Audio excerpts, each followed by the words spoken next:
প্রযুক্তি মানুষের জীবনকে সহজ করে দিয়েছে। আর এই প্রযুক্তির ব্যবহার করতে গিয়ে একটু পার্শ্ব প্রতিক্রিয়া হয়, তবে মানুষের জীবন আরাম প্রদানের জন্য কিন্তু অনেক সহজ হয়েছে। আজকে আমরা এসেছি মনিরামপুর উপজেলার একটি গ্রামে। আর এই মাঠে আপনারা দেখতে পাচ্ছেন ফুকো মেশিন বা মসুরি গম ভাঙার যে মেশিন, যেগুলো মাড়াই করার মেশিন আপনারা দেখতে পাচ্ছেন। প্রথমে আগে সনাতন পদ্ধতিতে মানুষ গম কাটতো, কাটার পরে সেগুলো গাদা দিয়ে বাসায় নিয়ে আসার পরে সেগুলো ঝাড়া হতো এবং পরে বস্তাবন্দি করা হতো। কিন্তু একদম এত সহজে প্রযুক্তির কল্যাণের কারণে খুব সহজে কিন্তু কৃষকরা সেই কাজটি করতে পারছে।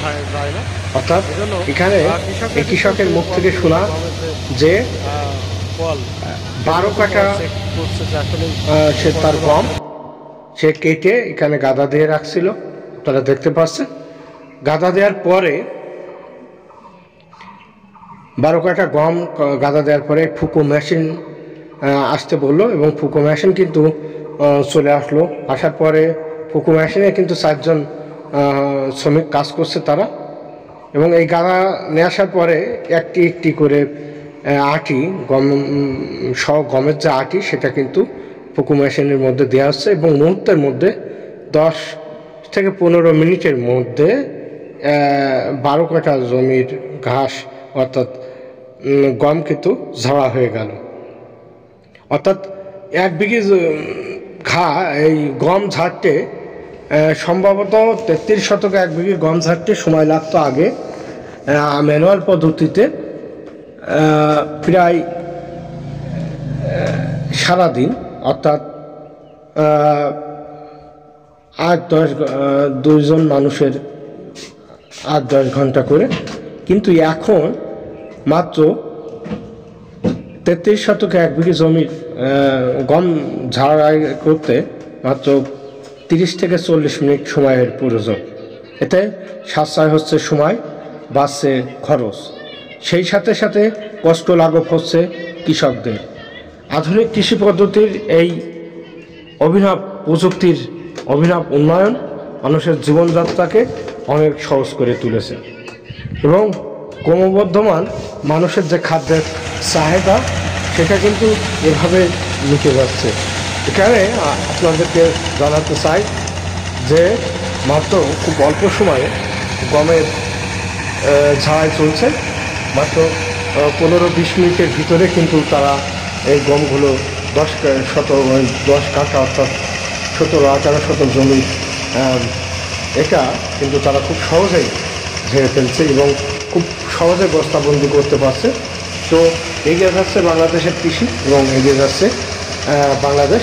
আপনাদেরকে আরও একটি কথা জানাতে চাই, সেটা হচ্ছে এই মেশিনের মাধ্যমে কিন্তু গম আসলে রোদের সময়, টানা রোদের সময় ঝাড়তে হয়, তাহলে গমের ফসল যেটা সেটা পড়ে না।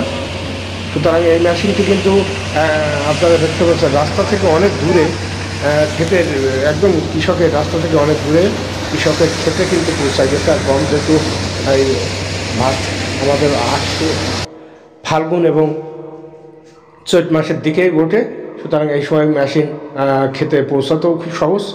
এজন্য ক্ষেতে পৌঁছায় গেছে, এতে পরিবহন খরচটা অনেকটা কমে যাবে এবং এই ক্ষেতে পৌঁছানোর পরে কিন্তু তারা এগুলো বস্তাবন্দি করে নিয়ে যাবে এবং এই রোদের সময় ঝাড়তে হয়। এই জন্য টানা রোদে কিন্তু 10-15 মিনিট থাকলেই কৃষকের অনেক কষ্ট কম হবে।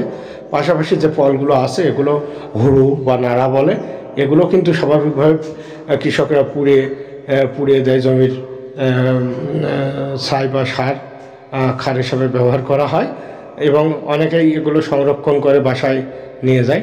আগে কিন্তু এই গমের খড় বা বিচুলির খড় দিয়ে বা তাল পাতা অথবা গোল পাতা দিয়ে কিন্তু ঘর ছাওয়া হতো। যেহেতু আধুনিক প্রযুক্তির কাছে এখন সেগুলোর আর প্রয়োজন হয় না। ছাদ এবং টালি, টিন, সিমেন্ট শিট ব্যবহার করার কারণে এখন এগুলো আর ব্যবহার করা হয় না।